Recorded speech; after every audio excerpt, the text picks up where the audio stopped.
Potpis sporazuma med vlado Republike Slovenije in vlado Mađarske o sodelovanju pri gospodarskem in družbenem razvoju narodnostno mešanega območja na obeh straneh slovensko-mađarske meje.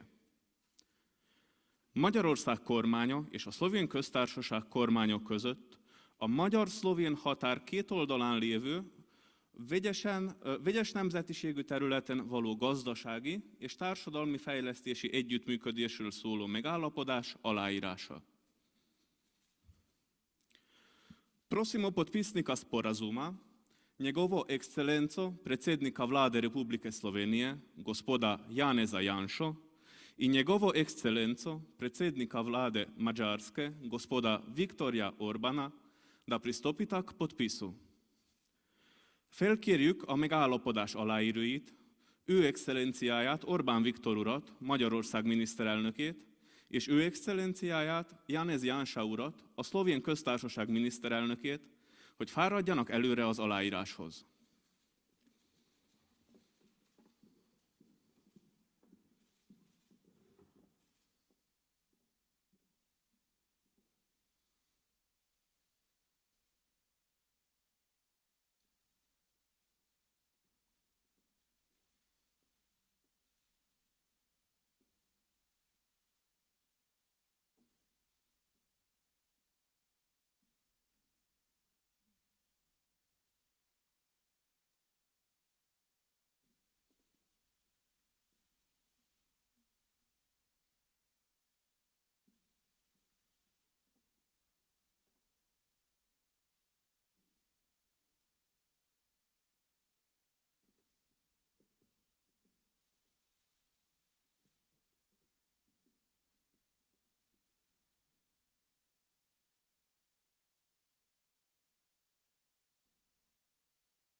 Potpis programa sodelovanja v izobraževanju, kulturi in znanosti med vlado Republike Slovenije in vlado Mađarske za obdobje 2022-2025.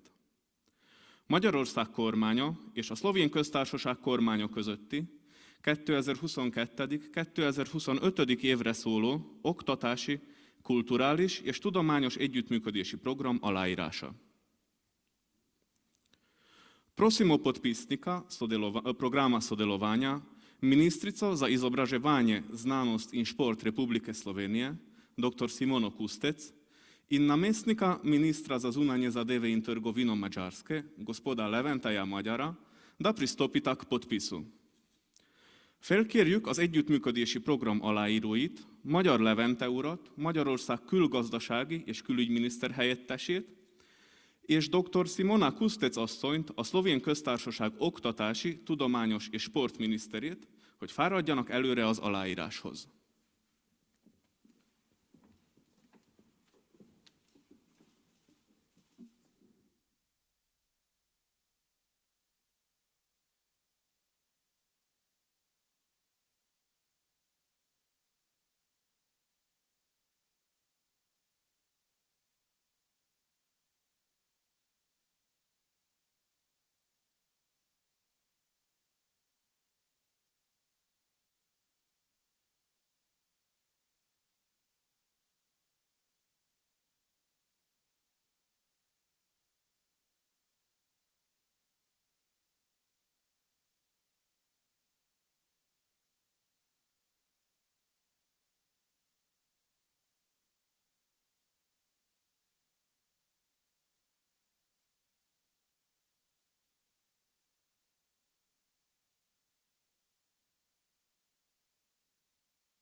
Lep pozdrav vsem skupaj. Pred skoraj natančno 30 leti, novembra leta 1992, sta Slovenija in Madžarska podpisali sporazum o zaščiti in sodelovanju pri razvoju manjšin na obeh straneh meje. To je bil prvi tak sporazum, ki ga je Slovenija podpisala s katero od sosednjih držav.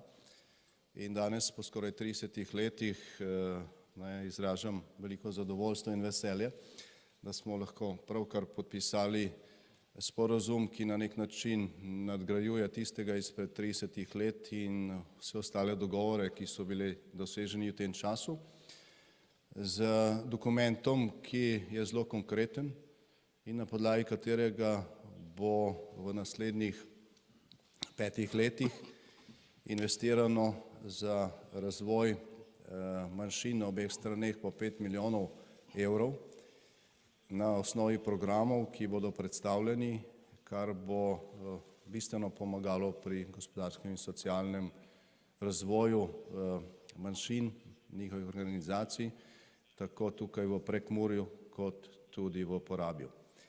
Zdaj ob tej priložnosti se tudi zahvaljujem vsem, ki ste v teh zadnjih mesecih delali na tem, da se je ta sporazum uskladil. Bilo je opravljenega veliko dela. Dogovorili smo se, da bomo šli v ta projekt na srečanju obeh vlad v Celju 15. septembra. No, takrat naprej res hvala obema ambasadorjema oziroma ambasadama, konzulom in vsem ostalim iz ministrstev, ki so sodelovali pri tem, da je bil lahko danes ta projekt zaključen. Vesel sem tudi, da smo lahko danes prej na sestanku z gospodom predsednikom madžarske vlade, gospodom Viktorjem Orbanom in kolegi iz vlade in drugimi sodelavci na obeh straneh ugotovili, da je veliko tega, za kar smo se dogovorili v Celju 15. septembra, uresničeno, da smo naredili konkretne korake naprej, ko gre za povezljivost energetskih sistemov obeh držav, mislim tukaj na daljnovod in tudi na plinsko povezavo, pri infrastrukturnih projektih in da se je v tem času okrepilo tudi splošno gospodarsko in trgovinsko sodelovanje med državama. Porast blagovne menjave med Slovenijo in Madžarsko v zadnjem letu glede na prejšnje leto je skoraj 20-odstoten, kar kaže na to, da smo na obeh straneh, da so gospodarstveniki na obeh straneh meje odkrili potencijale, ki doslej niso bili izkoriščeni, in glede na to, o čemer smo se pogovarjali pred nekaj minutami, lahko rečem, da so ti potencijali še bistveno večji in da jih bomo v prihodnosti z velikim veseljem nadgradili in izkoristili. Madžarska je trenutno 7. gospodarski partner Slovenije, glede na to, da gre za sosednjo državo, ki se razvija zelo hitro, ki je med zmagovalkami okrevanja po pandemiji. Iskrene čestitke, gospod predsednik, za več kot 7-odstotno gospodarsko rast v lanskem letu, za okrepitev gospodarskega položaja Madžarske, za izjemno uspešen spopad z posledicami epidemije. No, glede na vse te osnove mislim, da lahko v prihodnosti gospodarsko in siceršnje sodelovanje okrepimo tako, da Madžarska ne bo samo 7.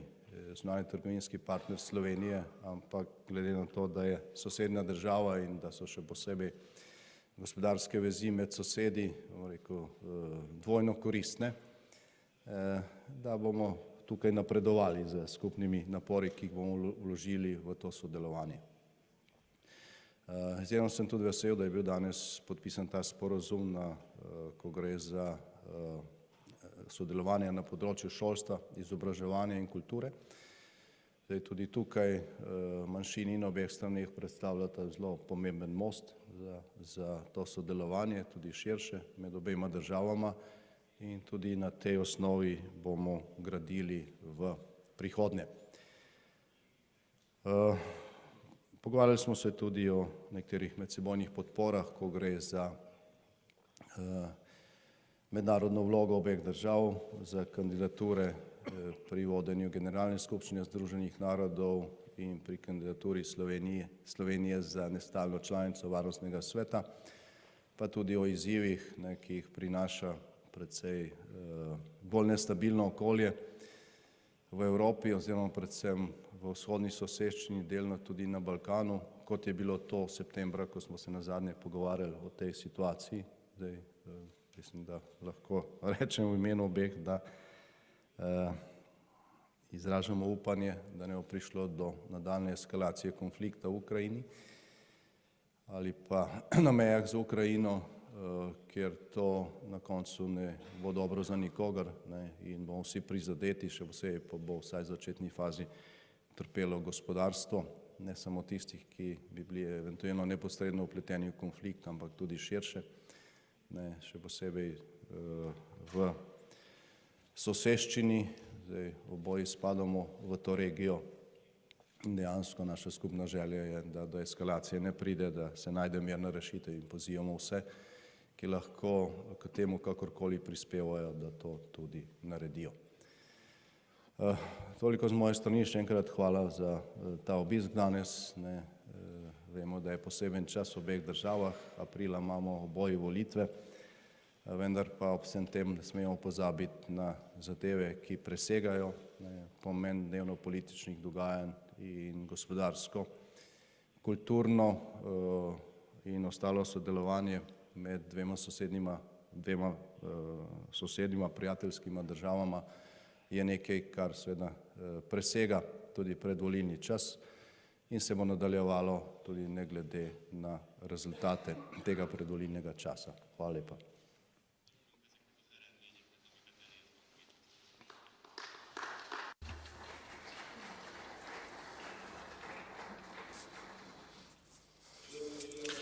Dober dan, želim spoštovane dame in gospodje, cenjeni gospod predsednik vlade. Zagotovo sta se danes srečala dva optimistična predsednika vlade in sva zelo dobre volje. Še posebej zato, ker nas je pandemija prizadela in marsikoga smo izgubili in marsikaj smo izgubili. In seveda je to prizadelo vse nas. Toda v celoti lahko ugotovimo, da sta se obe državi dobro branili pred epidemijo. Naši gospodarstvi pa bosta iz te krize izstopila močnejša, kot kadar se je epidemija začela. Malo je takih držav in obe državi sodita v ta krog. Čestitam za ta dosežek. Slovenija je bolj bogata država kot Madžarska, ampak je uspela nekako doseči, da bomo iz te krize prišli močnejši, kot ko smo stopili vanjo. Zelo pomemben se mi zdi ta sporazum, ki smo ga danes podpisali, ne le zaradi njene vsebine, kar je zelo pomembno za tukaj živeče. Toda sporazum ne koristi le tukaj živečim, ampak vsem Madžarom in vsem Slovencem. Tudi v tem primeru, če živijo v bolj oddaljenih regijah, namreč krepi prijateljstvo med dvema državama in zavezništvo med dvema državama. Živeli bomo v časih, kjer bo prijateljstvo najbolj cenjena valuta. In iskreno prijateljstvo in zgodovinsko združevanje nas bo še naprej družilo. V prihodnosti nas pričakuje veliko izzivov. Le ena od teh je konflikt na ukrajinsko-ruski meji. Tudi druge vrste gorja pričakujem.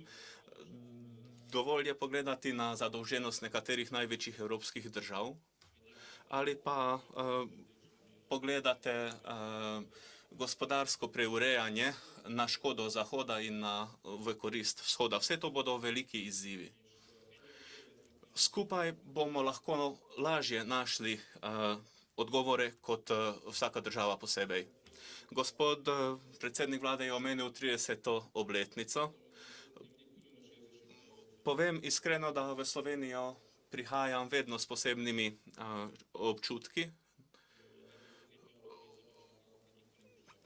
Gre za ikonično osebo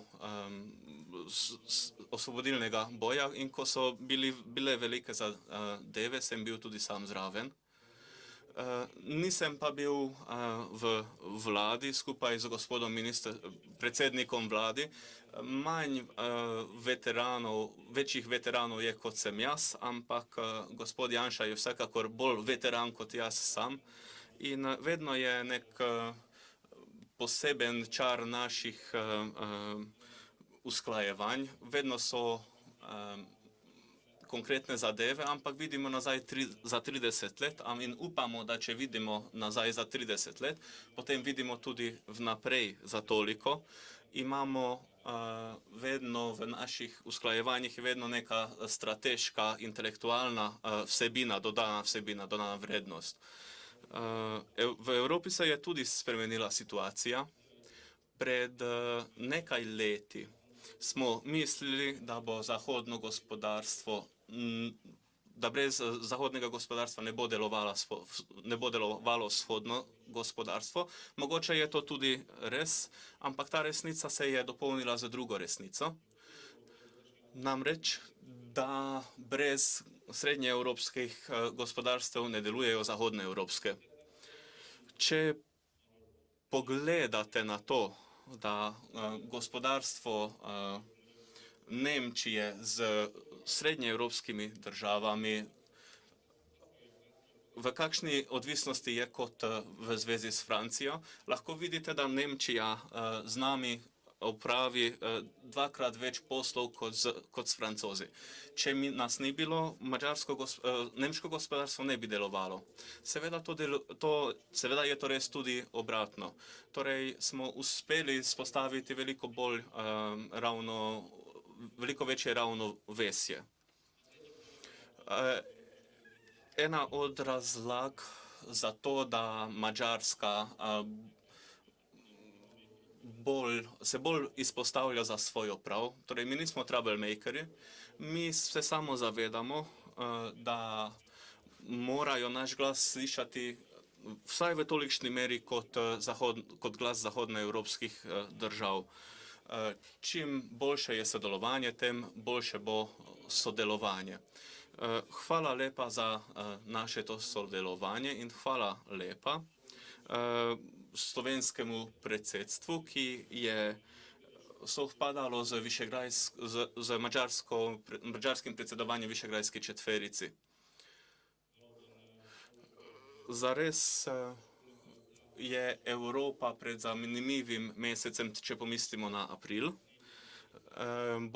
Bodo 4 pomembni vikendi. Imeli bomo krščanski praznik, slovenske volitve, madžarske volitve in pa francoske volitve. In te bodo nekako vplivali na dnevni red v Evropi.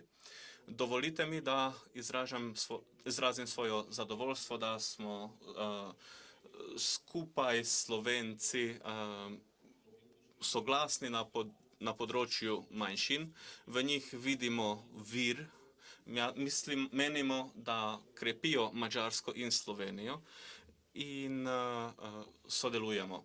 Hvala lepa, gospod predsednik vlade, za ta sporazum.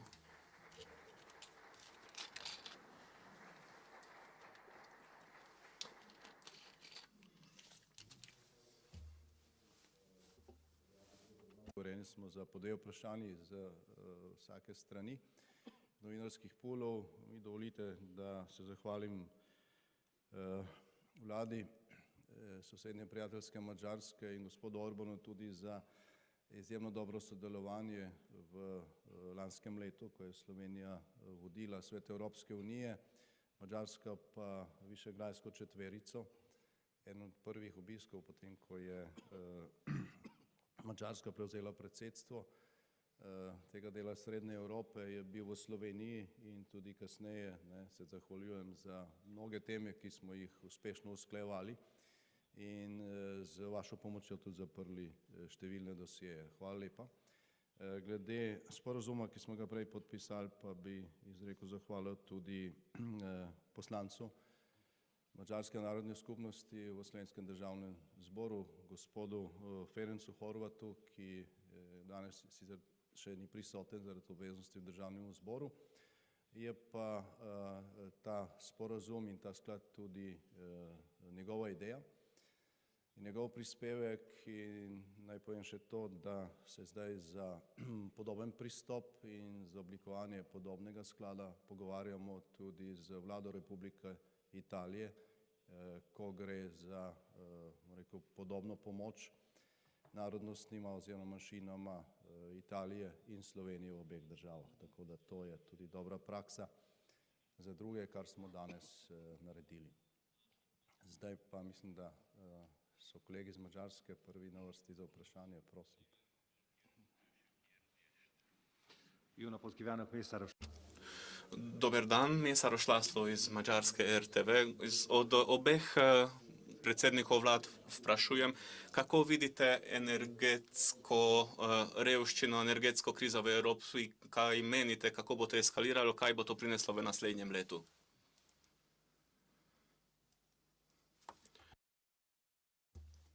Ta problem gledamo zelo podobno, vsaj če se spomnim najnih razprav na zadnjih sejah Evropskega sveta, kjer smo o tem govorili.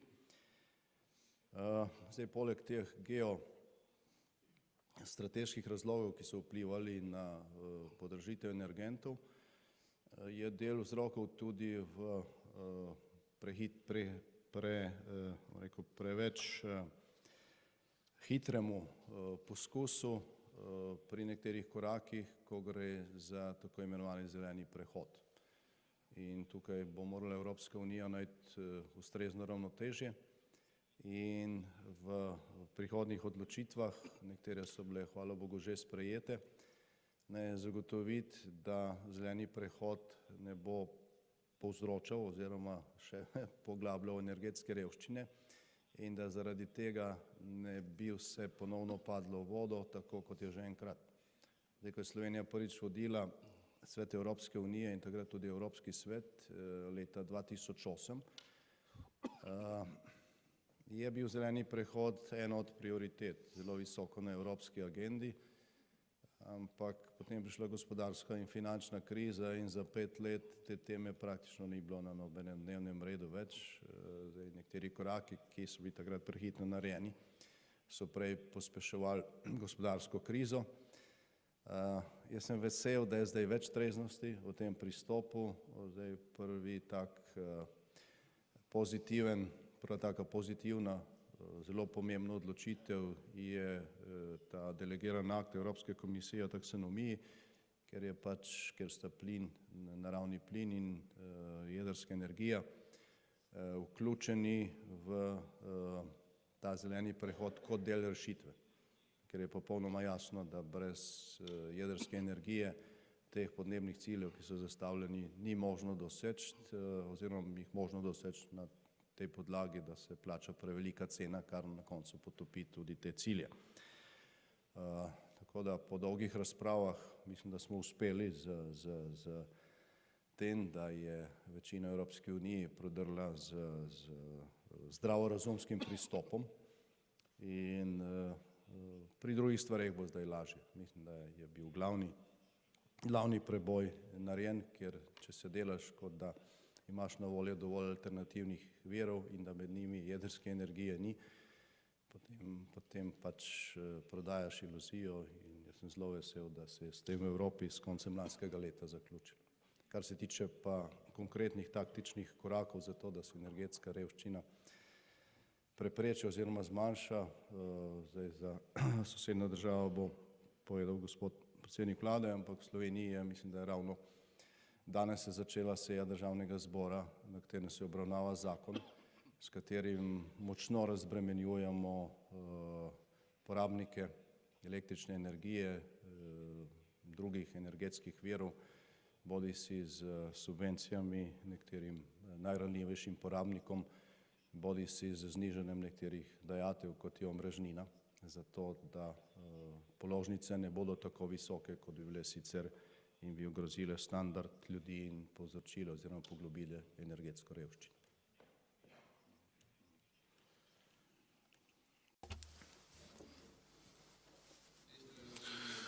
Gospod predsednik vlade ne more povedati, torej za Madžarsko, zato bom jaz povedal. Toda slovensko predsedstvo je vse naredilo v drugi polovici lanskega leta, da bi pravočasno opozorila Evropsko unijo, da bo tu neka stiska. Torej, da bo prišlo do podraženja energentov, na katero nismo pripravljeni. In to je slovensko predsedstvo ves čas tudi zagovarjalo. Glede ostale države, tudi ostale države Srednje Evrope so bile zelo glasne, predvsem Čehi in Poljaki, seveda tudi mi Madžari, torej tudi mi nismo dali nagobčnika na svoja usta. In ne gre le za to, da zdaj trenutno je prišlo do podražitve energentov. Bom govoril kar radikalno, ampak govorimo o tem, da je padla klimatska podnebna politika Evropske unije. Govorimo o zelo težki stvari.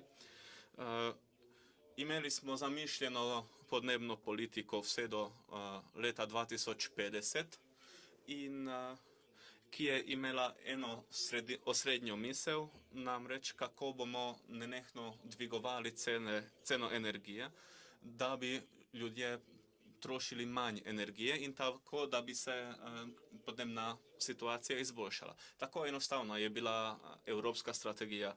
Toda, ker niso vgradili varovalk za te podražitve, za mahinacije, na to so vnaprej najavili, kako se bodo dražile cene energentov in so pustili finančnim špekulantom na trg, smo namesto počasne podražitve dosegli to, da je prišlo do zelo hitrega porasta cen. Seveda to je špekulacija, drugi del od tega je Rusija, tretja sestavina pa je inflacija.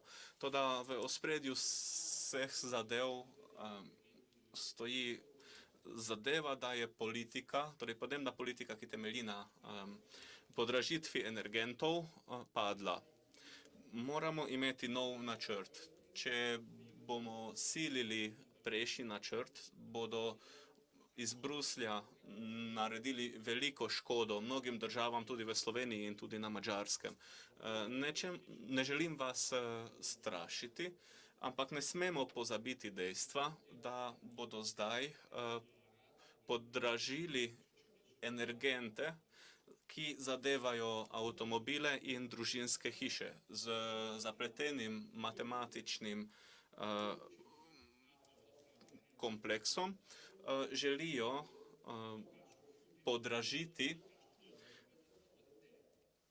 davke, ki zadevajo avtomobile in stanovanjske hiše.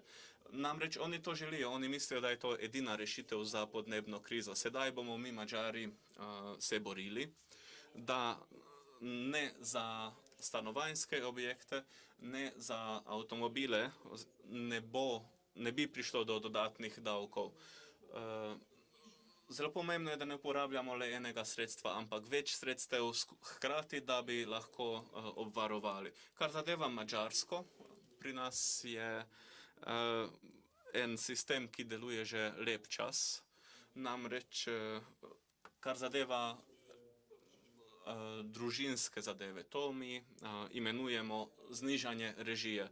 Leta 2012 ali 2013 smo se odločili, da zamrznemo energente, ki so zelo pomembni za družine. Imeli smo več obravnav na Evropski uniji. Pri nas je fiksna cena, čeprav je energija torej ne glede na to, ali je energija draga ali pa je poceni. Madžarske družine ne vedo za to, da je energetska kriza v drugih delih Evrope, namreč njihovi računi so enako veliki kot predtem. In madžarske družine so dobre pri tem. Seveda je druga zadeva pri gospodarstvu. Torej, najmanjše gospodarske enote lahko nekako obvarujemo, žal velikih ne. Zato moramo seveda sami poskrbeti za to, da pokrijemo vse te stroške. Ko nastopam proti Bruslju, naj ne dvigujejo več cene, potem varujem tudi madžarsko gospodarstvo, namreč madžarska podjetja ne bodo preživela te podražitve iz Evrope. Torej, to je inteligentna, ampak zelo zahtevna politična vojna oziroma politični boj. Kar zadeva nuklearno energijo, smo to dobili, sedaj moramo še reševati naše družine, naše stanovanjske objekte in naše avtomobile pred Brusljem. To je stanje z madžarske strani.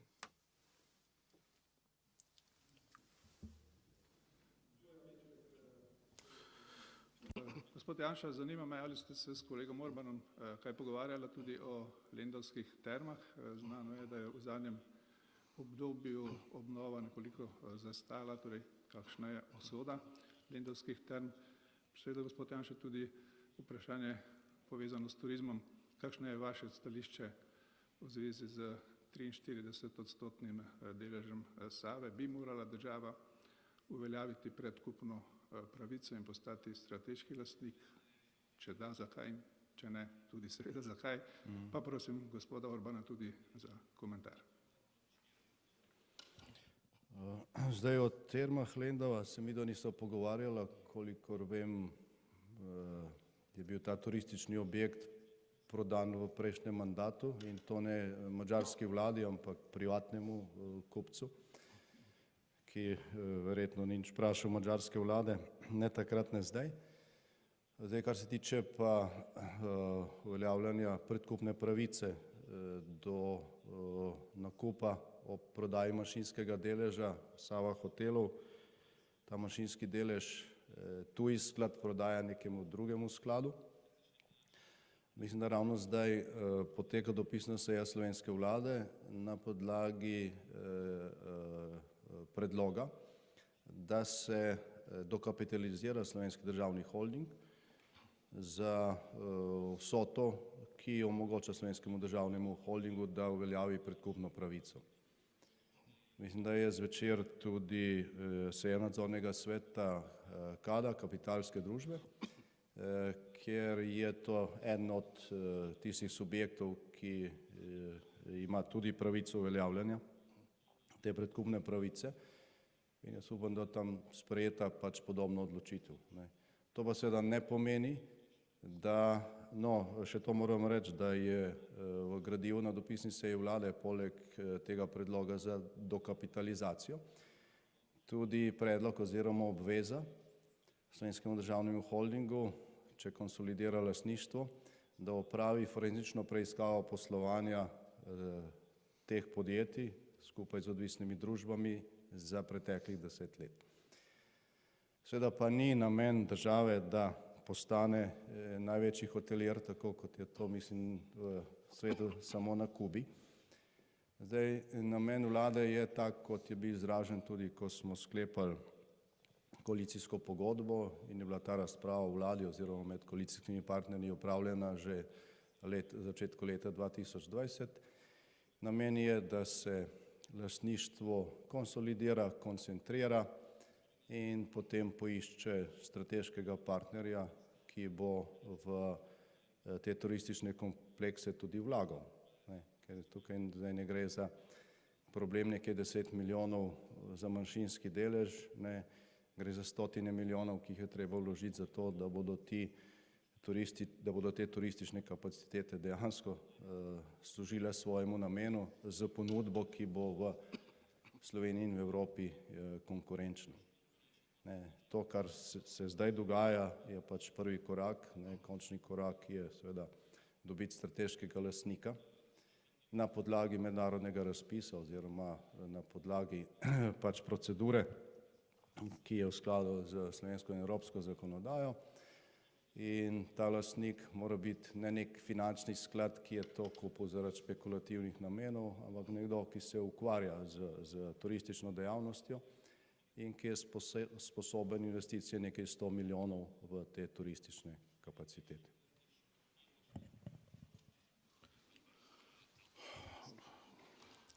A konkrét ügyről semmi. O konkretni zadevi nimam kaj zapovedati, namreč ni stvar madžarske vlade. Gre za sodelovanje javnega kapitala, toda imam načela, ki jih z vami z veseljem delim. Torej, načelo je, da je Slovenija od Slovencev, Madžarska pa je od Madžarov.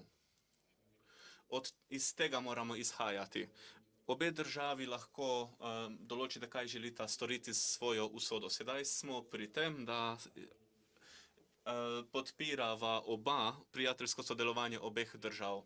Želela bi, če ne bi imeli le dobrososedskih odnosov, ampak bi to bilo dobro strateško partnerstvo in vsak aspekt tega podpiramo. Prav tako to velja za kulturo in za kmetijstvo oziroma za gospodarstvo. Če lahko sodelujejo, če znajo sodelovati, torej želim povedati, če bi prišla slovensko podjetje na Madžarsko, da bi pokupila delež, bi jaz to podpiral. Mi bi želeli, če bi Slovenci kupovali oziroma storili naložbe na Madžarskem, če pa si kupi delež od druge države, ki je bolj oddaljena od nas, bomo tudi še bolj veseli. Madžarska želi spostaviti za Slovenijo prijateljsko, dobrohotno okolje za naložbe. Mi tu delujemo za Madžare, ne za Slovence. Smo 7. naložbenik v Sloveniji, to ni dober podatek, namreč mi bi želeli imeti boljše rezultate in prispeti na 3., 4. mesto in iščemo možnosti sodelovanja in želimo vse najboljše oziroma bo to pripomoglo tako Slovencem, tako Madžarom, če prispemo na 3., 4. mesto. Lahko računate na nas in tudi vi računajte na nas glede gospodarskega sodelovanja. Kristina Boltek, MTI. Zagotovo ste omenili ukrajinsko situacijo. Od obeh želim vprašati, kako ocenjujete zadnje premike glede tega?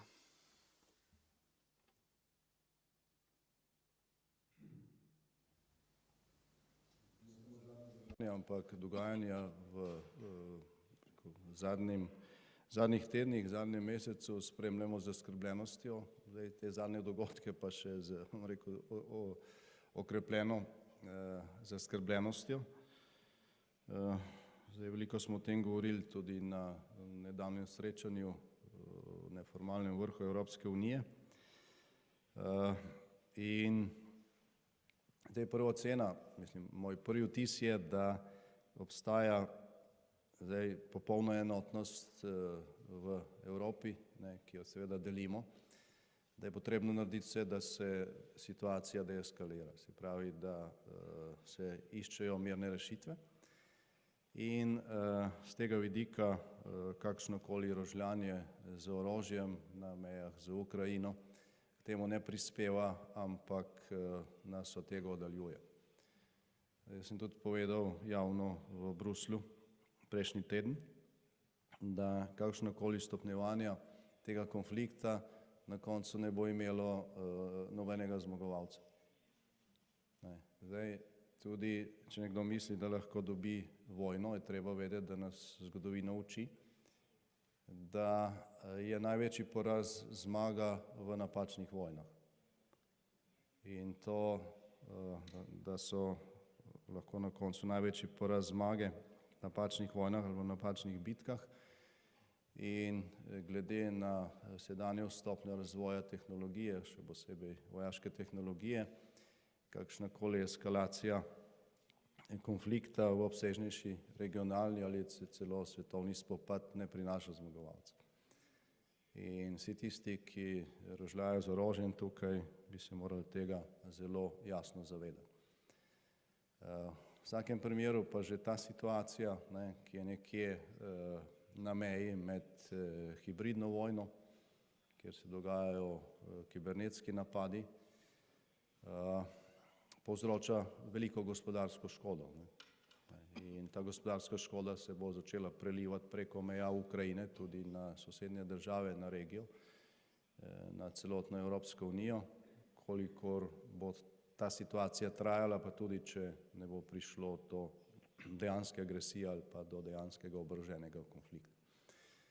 Tako da zdaj imamo sicer vsi različne omejene možnosti vpliva na to, da situacija deeskalira. Mi smo zdaj ravno v pogovorih tudi o mojem obisku v Ukrajini konec tega tedna. Jaz upam, da situacija to omogočila. Pogovarjamo se z nekaterimi kolegi iz drugih držav članic Evropske unije o neki inicijativi, ki bi mogoče pomagala k deeskalaciji, vendar je vse skupaj še v precej začetni fazi. In upamo, da bomo lahko to inicijativo spravili v naslednjo fazo ali pa da bomo lahko naredili naslednji korak in da nas to zaostrovanje, ki se dogaja po neki klasični formuli, ki jo poznamo iz novejše zgodovine, ne bo prehitelo.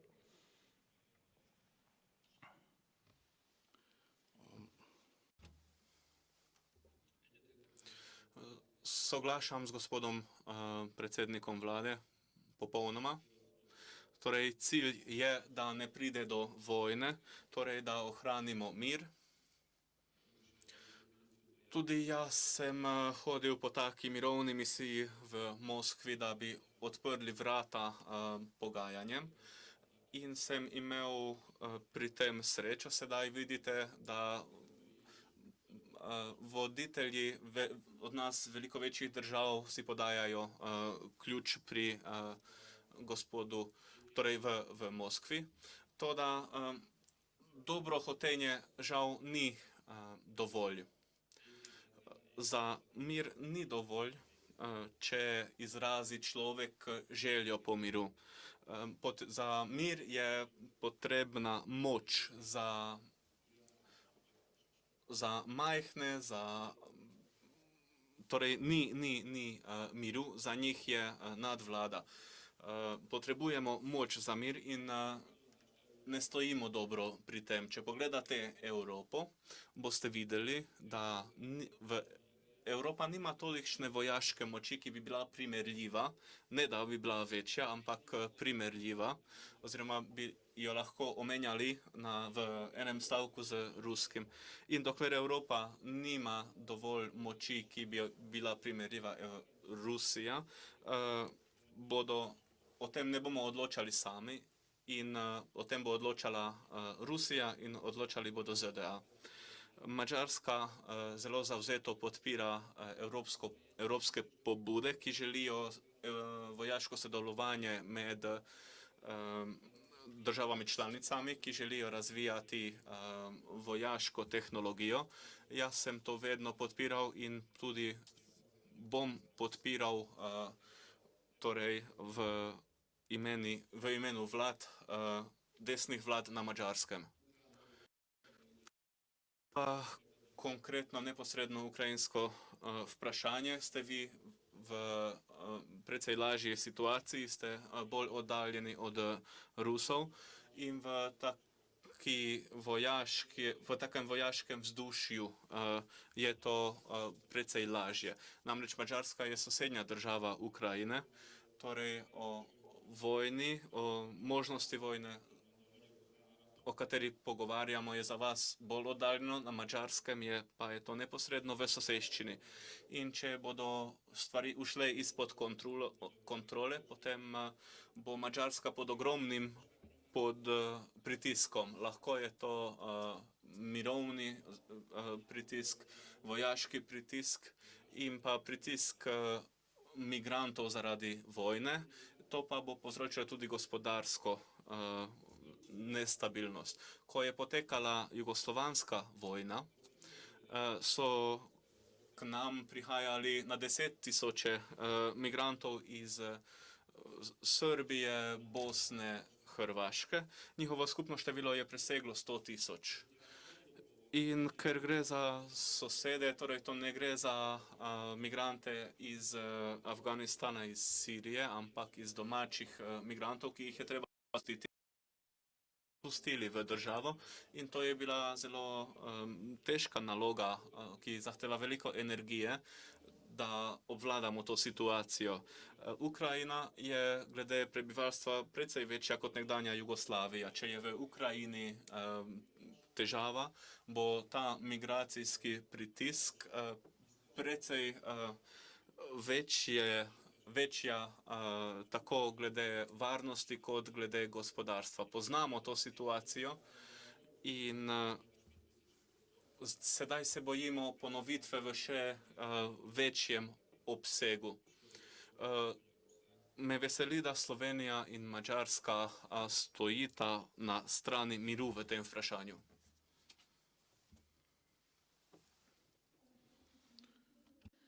Tako v Sloveniji kot na Madžarskem so aprila volitve. Govori se v obeh državah, da bodo volitve prelomne. V kakšnem smislu bodo prelomne na Madžarskem, v kakšnem smislu v Sloveniji in kako bi lahko izid, kakršenkoli bo, vplival na odnose med državama in na razmere v regiji?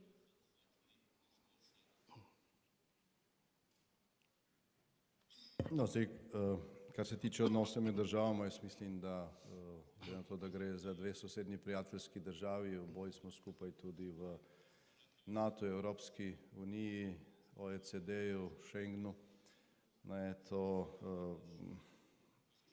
prijateljstvo in sodelovanje pač ni in ne bo in tudi ni bilo vezano na rezultate volitev. Lahko pa vsaj pri nekaterih stvareh rečem, da v zadnjem času sodelovanje z sosednjo Madžarsko, še posebej recimo, ko gre za zaščito manjšin, pa ne govorim samo za čas mandata te naše zadnje vlade, da je neprimerno boljše, kot je bilo recimo v prvih 20 letih po tem, ko smo podpisali ta sporazum pred 30 leti. Jaz sem recimo vodil vlado tudi v mandatu 2004-2008, tudi takrat smo imeli skupne seje vlad, pa na Madžarskem, mislim, da so bili socialisti na oblasti. Veliko stvari smo se dogovorili, nekatere so bile uresničene, nekatere pa pač žal niso bile uresničene. Recimo, odkar gospod Viktor Orban vodi vlado Republike Madžarske, se je pomoč slovenski manjšini v uporabil, mislim, da povečala za 6-krat. V 11 letih se je ta pomoč povečala za 6-krat, kar pač govori samo po sebi. So pa tukaj še mnoge, naj vam povem, najbrž tisti, ki ste v tej dvorani slovenske strani, veste, da recimo, ko je bila ta migrantska kriza leta 2015, da je takratna slovenska vlada zelo kritizirala Madžarsko, ko je Madžarska postavila ograjo na meji s Srbijo. Niso se pa te besede še dobro posušile na časopisnem papirju, pa je bila Slovenija soočena z migrantskim valom, ker je po nekaj 10.000 ljudi pritisnilo na našo južno mejo in je ta meja padla. In je takratna slovenska vlada, ki je prej kritizirala gospoda Orbana in Madžarsko, ponižno šla v Budimpešto in zaprosila za žičnato ograjo in Madžarska nam je takrat pomagala. In Slovenija s pomočjo Madžarske takrat, pa ni bila naša vlada, je bila neka druga vlada z leve strani, uspela nekako zajeziti ta val in zavarovati ne samo slovensko, ampak šengensko mejo Evropske unije. Torej, to kaže na to, da smo soodvisni, da smo sosedje, da moramo sodelovati in da verjamem, da bomo tudi sodelovali in živeli naprej v prijateljskem vzdušju in medsebojni pomoči, ne glede na to, kakšne barve bo vlada na obeh straneh. Nas pa izkušnje učijo, da v zadnjih 10 letih strani Madžarske. Ne samo, da se lahko veliko dogovorimo, ampak da večino tega, kar se dogovorimo, tudi uresničimo. Torej, hvala lepa za res konstruktivno sodelovanje.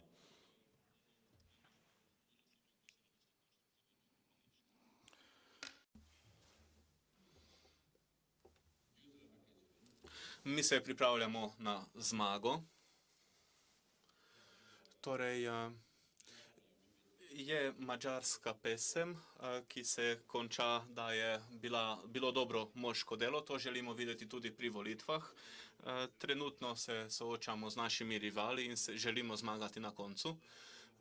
Menimo, da k nadaljnjemu vodenju vlade imamo svoje argumente in imamo svoje politične in tudi ostale temelje. Namreč mislimo, da je Madžarska v zadnjih 12 letih zelo veliko napredovala in to hitro. In glede na ta dosežek prosimo za zaupanje Madžarov, da nam dajo večino.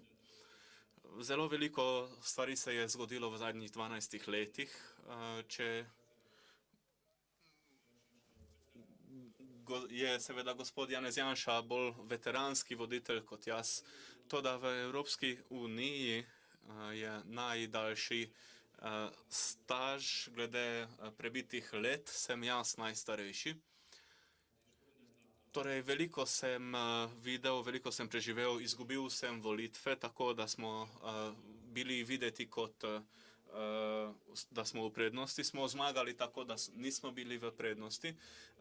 To, da ni se še zgodilo, da bi bilo za nami 12 let sodelovanje. Zgradili smo novo ustavo, spisali smo novo ustavo, torej speljali smo novo gospodarstvo, novo politiko, tudi zunanjo. Za to zunanje politiko je zelo pomemben steber, da mi na svoje sosede, tudi na Slovenijo, gledamo na države, s katerimi si delimo usodo. Torej, ni bilo in niti ne bo, da bi nam šlo dobro, sosedom oziroma Sloveniji pa slabo. In če gre tukaj slabo, bo prej ali slej tudi pri nas šlo slabo. Namreč usoda dveh držav se ne more ločiti ena od druge. Zato se bomo trudili za to, da bi to zunanje politično prijateljstvo s Slovenijo iz skupne usede vsekakor ohranili.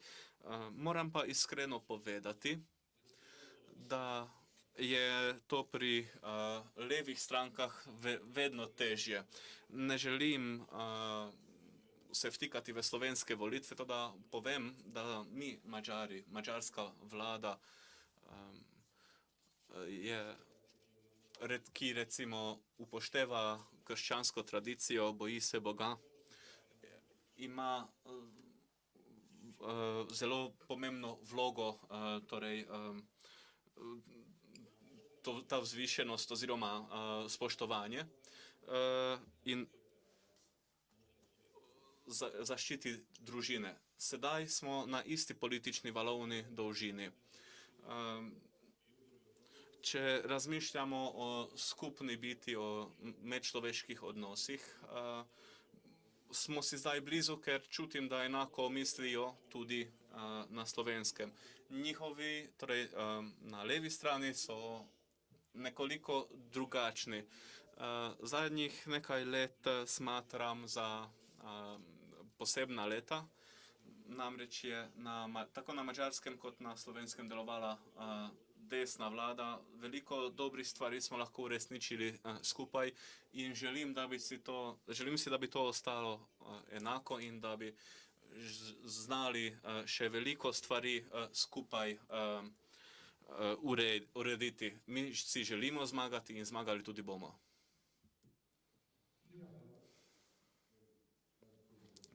To novinarsko konferenco.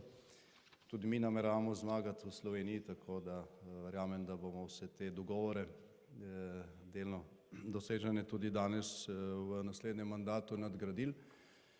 Še enkrat ponavljam, da da boste morali vladi v prihodnje, ne glede na to, kakšni boste sodelovati, ne, gre za to, da smo na istem prostoru ali kjer delimo isto usodo, je pa lažje sodelovati, če sta na obeh straneh meje sosednjih držav pač vladi, ki delita podobne, rekel, evropske vrednote. In z tega vidika moram reči, da nas malo skrbi ta koalicija, ki se je v sosednji državi postavila proti sedanji koaliciji pod vodstvom gospoda Orbana. Tam vidimo neke čudne primesi nostalgije tako za fašizmom kot za komunizmom. Slovenci imamo slabe izkušnje z obojimi, ne, zato bi si želeli, da nič od tega ne prevlada. Hvala lepa za danes in še enkrat hvala lepa za obisk.